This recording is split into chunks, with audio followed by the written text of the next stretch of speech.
welcome to RCA Radio, a podcast where we cover the latest news and challenges in regulatory, compliance, and quality assurance facing the life science industries. I'm your host, Brandon Miller. In this episode of RCA Radio, we're going to expand on our Intro to Biocompatibility episode and talk about cytotoxicity in medical devices. Today, I'm joined by Dr. Matthew Jorgensen and Dr. Helen Ragel. Matt is a board-certified toxicologist with a PhD in chemistry and is Nelson Laboratories chemistry and materials scientist, while Helen is Nelson Labs senior biocompatibility expert with a PhD in cell biology. Welcome, Matt and Helen. Hi, Brandon. Hi, Brandon. Yeah, thank you for the introduction. And we're excited to get into this and start talking about cytotoxicity. Just to give a brief recap, what we talked about last time was biocompatibility for medical devices from like 10,000 feet. It's really all about what do we need to do to prove to the FDA and other global regulators that medical devices aren't going to poison or otherwise kill somebody before they have a chance to really be useful and help them. And in that last podcast, we talked about what we call the big three, and that's cytotoxicity, sensitization, and irritation. And we call those the big three because for every device contact type, for all natures of contact, those three endpoints need to be evaluated for each case.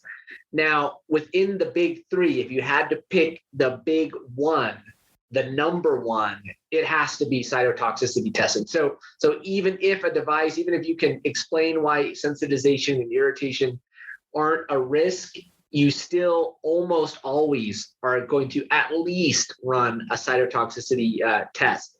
But before I get into that, I have an important question for Helen. So Helen, what do biologists post on Instagram?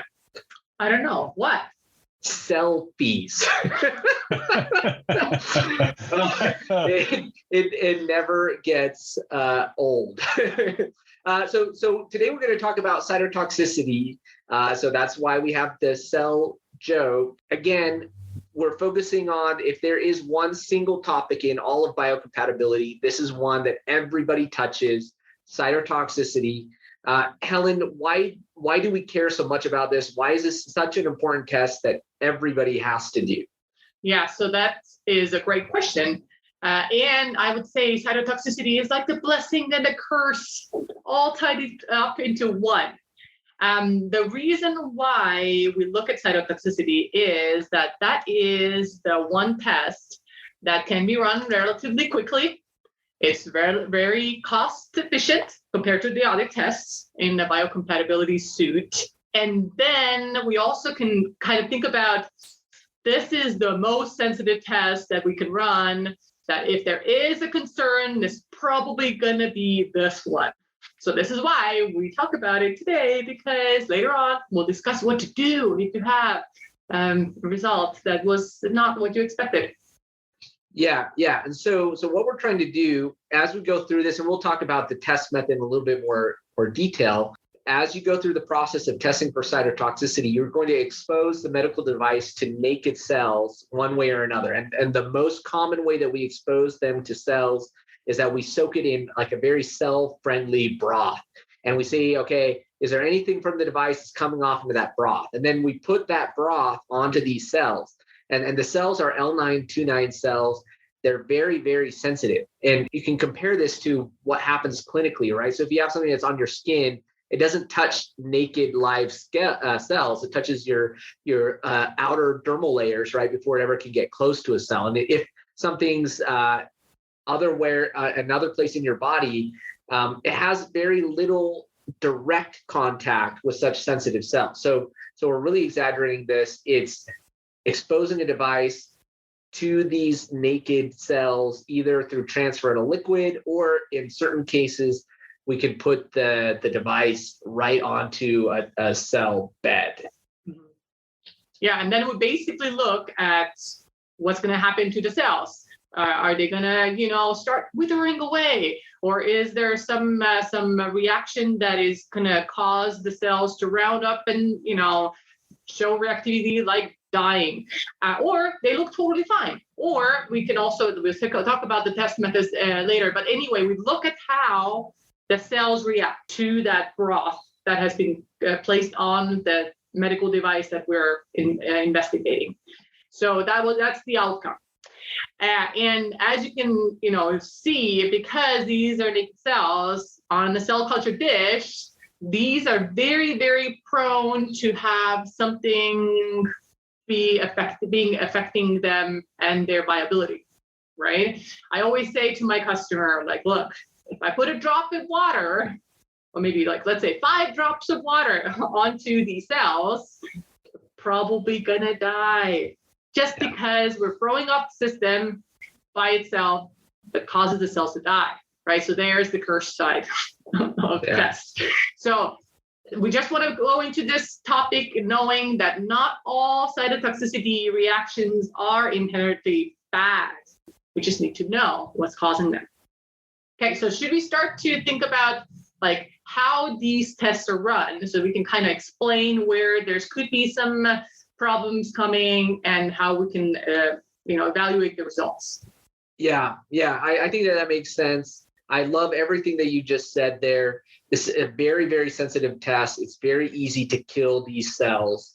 It's great because you can catch a problem very easily. It's bad because you can kill them on accident when there's not actually a problem. Yeah, exactly. So when I think about how this test is actually run, so we have an ISO standard that's for this. It's ISO 10993-5. Yeah, and that really gets into the nitty-gritty of how we should execute this test. And part of this is how the device should be extracted in that cell broth, and that's 10993-12. So there's 2 ISO standards that come into play here when we look at this. And so what we do when we go into this measurement is per -12, there's a ratio of fluid to the amount of surface area of a device, right? And it's either 3 centimeters squared of device per mil or 6 centimeters squared of device per mil, depending on some details of the device geometry. So we'll take the device, we'll measure or estimate its surface area. That the accuracy for that measurement is confined to be plus or minus 10%. And then we'll put that amount of that device into this broth, where the broth has a volume that's determined by the surface area. What this means, and we'll talk about this a little bit more later, is that the amount of device to broth really doesn't depend or isn't related to the clinical exposure or use of the device.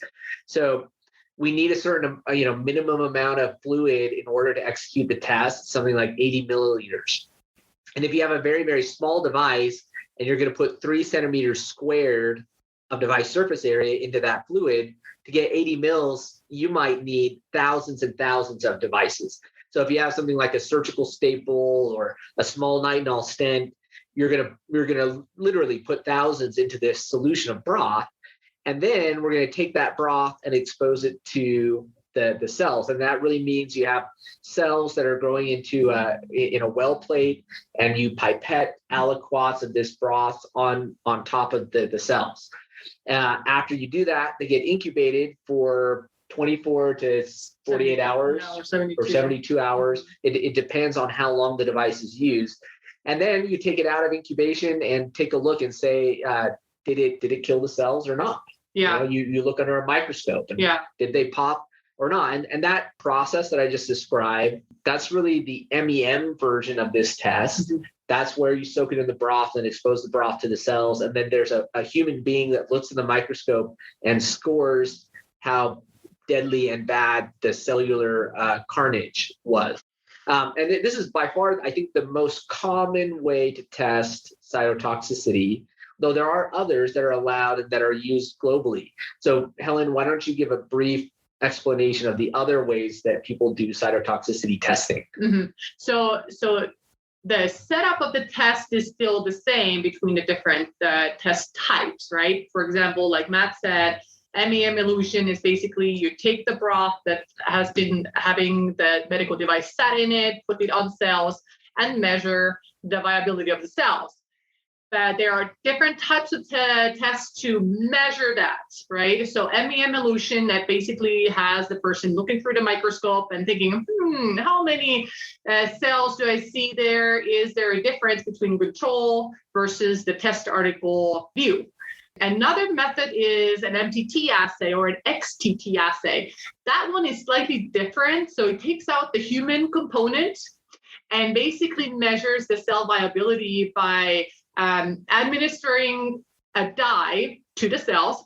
And this dye will go into a living, actively metabolizing cell. And then it will create a beautiful color combination that can be read by a machine. So basically, it's called a quantitative assay, and an MEM elution is a qualitative assay.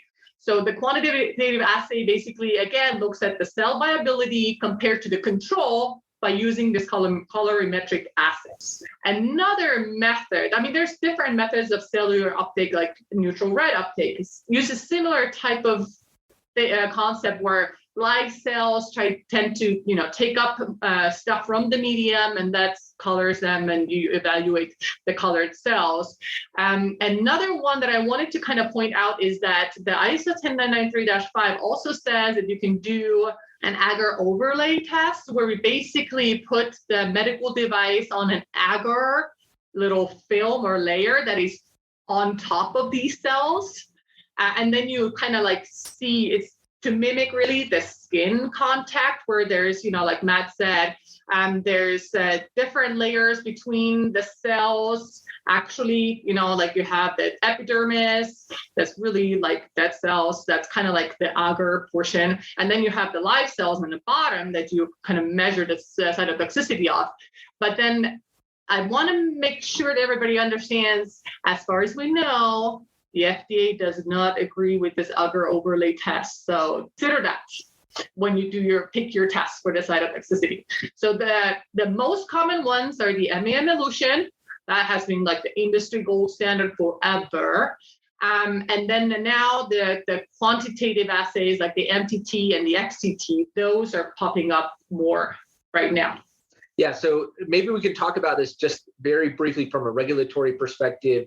And Helen, you correct me if I'm wrong when I say this. So from my perspective, for the US FDA, we're doing MEM elution method almost exclusively. Mm-hmm. I don't know that the FDA really, I feel like they favor MEM over the other methods. And then in Europe, I feel like it's the opposite, that the European regulatory bodies, TÜV-SÜD and the others, really are preferring MTT or XTT. Do you think that is correct? Yeah, so I agree.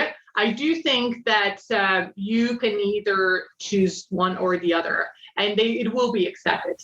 But I do think that that from a historical point of view, FDA has kind of been more accustomed to seeing the MEM assay. I typically tell my clients that if you have done one method for a long time, just keep on doing that, because then you have corresponding data from like years between different, time points that you have been, evaluating your medical device. So just keep it that way. Then you have comparative data. Yeah. Okay. I think that we want to talk about problems that can go, or things that can go wrong with cytotoxicity.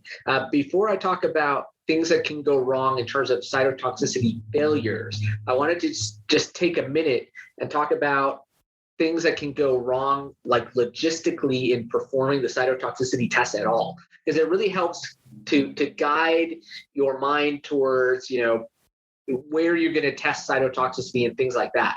So when we think about doing cytotoxicity in the lab as a CRO, there's really a lot of things that need to be controlled. So you have these incubators that are very tightly controlled with a certain amount of carbon dioxide in the air. You have all of the containers that need to be tightly controlled. And then you have the cell line itself that needs to be maintained and be contaminant free and not be like evolving out of spec and things like that. And then you have the MEM fluid itself. So some labs will buy MEM fluid, and then you start to see as their upstream suppliers of the MEM start to change, that can cause their MEM fluid to change, and that can cause differences in cytotoxicity results. So one of the things that we do at Nielsen Labs is we make all of our own MEM fluid, for example, right?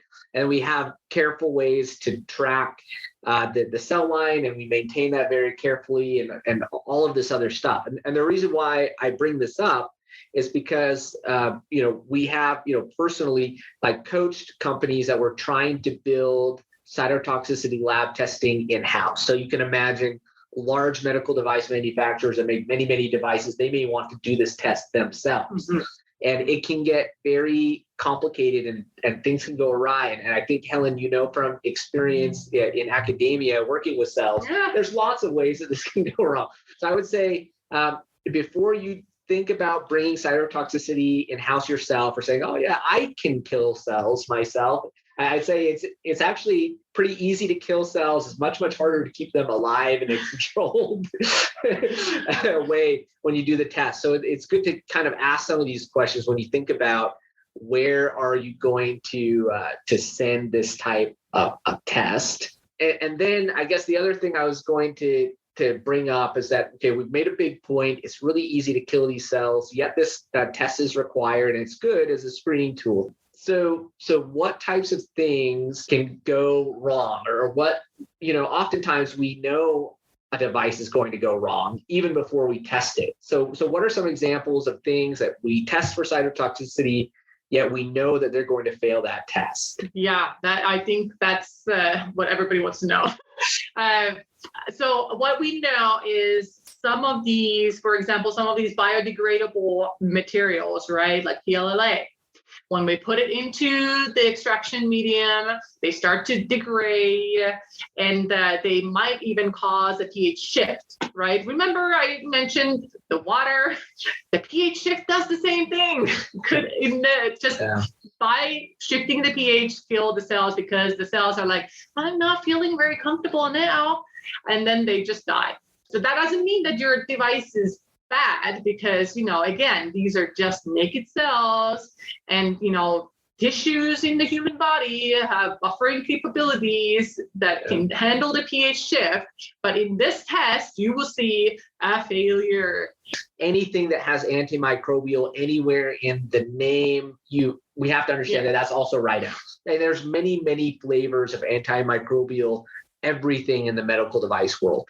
Then there's other very common, well-accepted metal devices that are right out because of this nickel release issue or other metal ions. And then the last one I was going to throw out there was any of these devices that are like soft foams or plasticky devices that are very soft, especially if they use some of the newer plasticizers. So phthalates are kind of like a swear word these days. So a lot of people are moving to citrate-based plasticizers. They add those to high amounts to soft plastics, changes the pH, kills those cells like that. And so we know that ahead of time, fabrics, because the surface area is bonkers. We know ahead of time that, we've walked through all of these, we stepped in these holes like many, many times long ago in the past. We know categories of devices that are going to have problems. That doesn't mean it's game over for the device, right?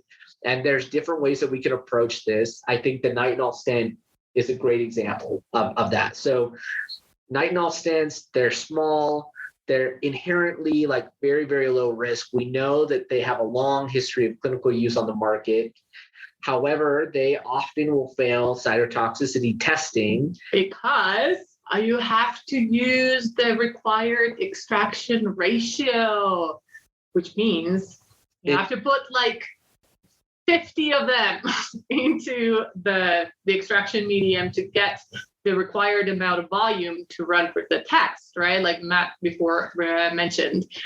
And if you put 50 of something that is only meant to be one per patient, kind of makes you take a step back and think like, whoa, why are we even doing this? Yeah. So so the reason why we have surface area to volume ratios in the world of medical device biocompatibility is that historically the thinking was to qualify materials, right? So we're going to decide if this material is okay or not. However, as the whole science has evolved and we've started to do more chemistry and toxicology, people like me are saying, but wait a second, the dose makes the poison. So maybe we ought to focus on the dose and not necessarily just the material as a whole, right? And so this is how we would address this situation for something like a nitinol stent. We would say, okay, yes, we know that if we follow these extraction ratios, it's going to fail.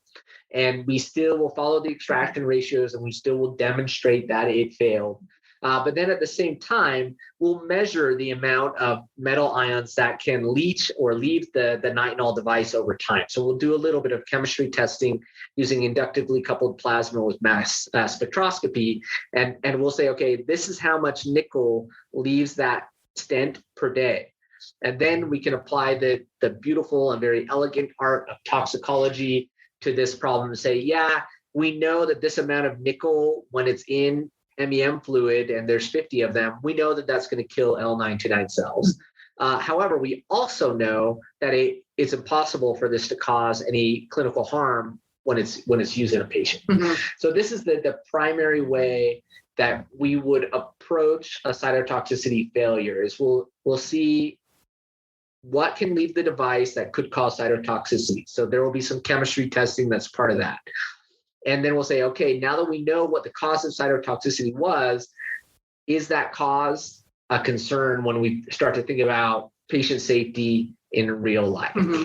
But so I do have to point out, we like Matt said, we would need to know some additional information on the device to make that judgment call whether it's going to be harmful for a patient, because that's in the end what we care about, right? So it doesn't necessarily mean to do chemistry testing for each device, right? For nitinol stent, it makes sense because, the regulatory bodies, they are looking for ENL testing anyway for these long-term implantable devices.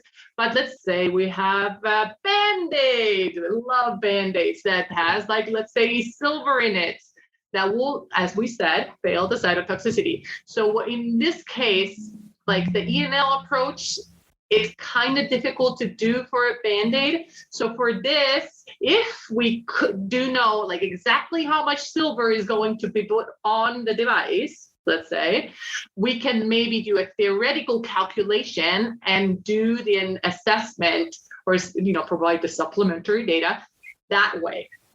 So basically what we're saying, we need to know additional information. When we have a cytotoxicity failure, we have to look at it. So that's what the 10993-5 says. If you have a failure, you kind of have to take a step back, think about what is making this reaction happen, right?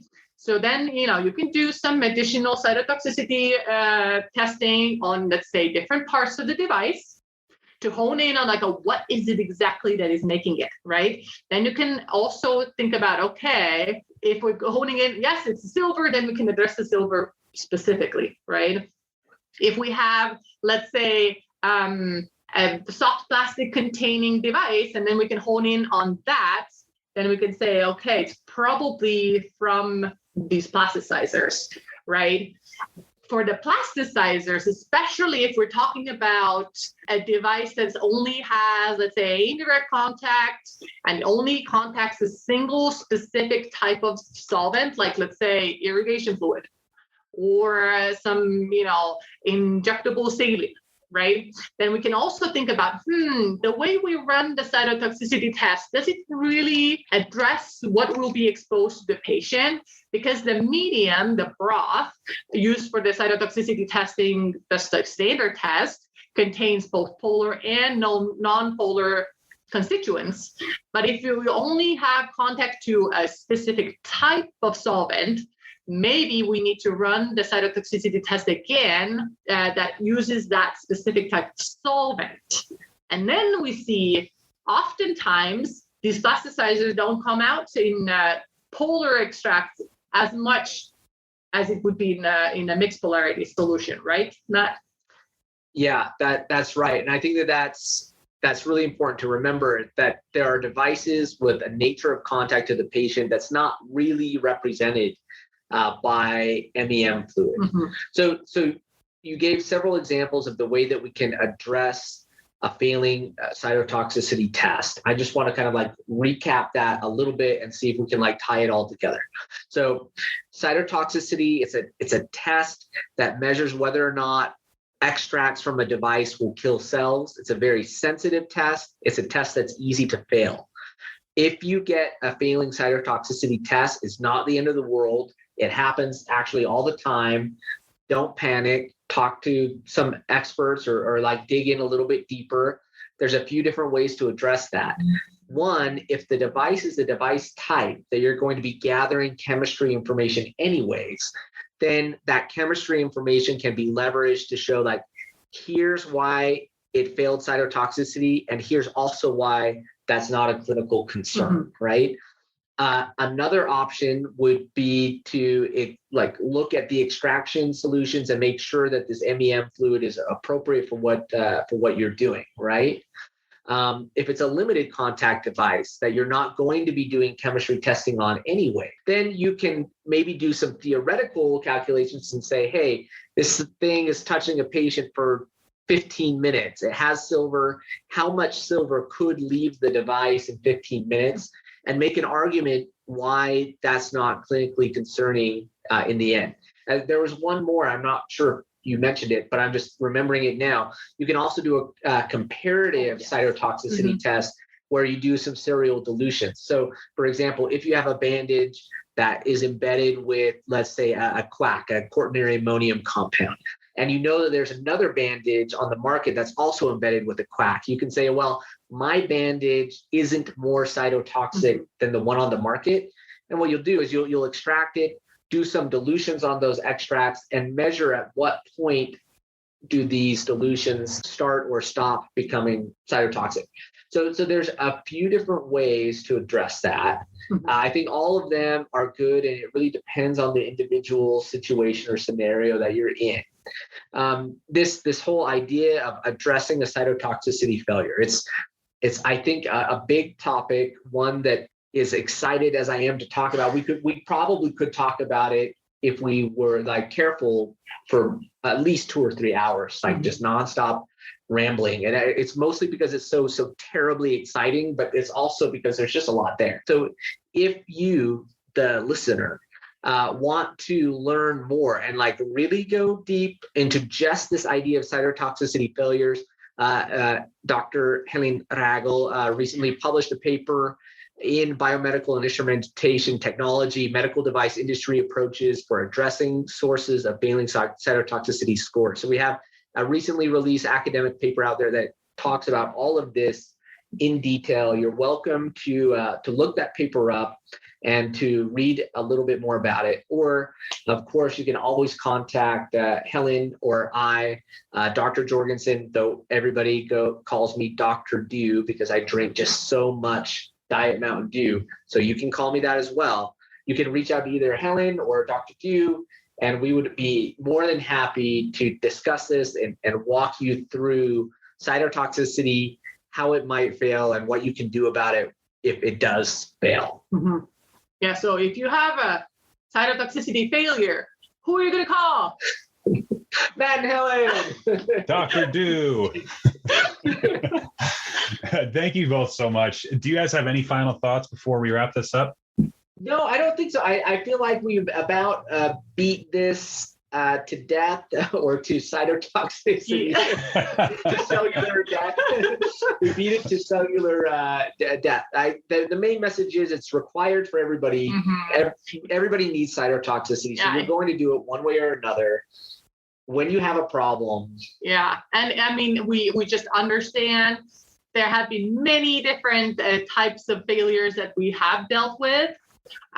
So we have a vast array of expertise, and the reason why it's very difficult to talk overarching cytotoxicity, failures and what to do with it. It's very difficult to kind of pinpoint the problems and the questions because it really depends on the device, right? I mean, we can list 20 different types of failures that we have seen that just required a very, very focused and a specific approach.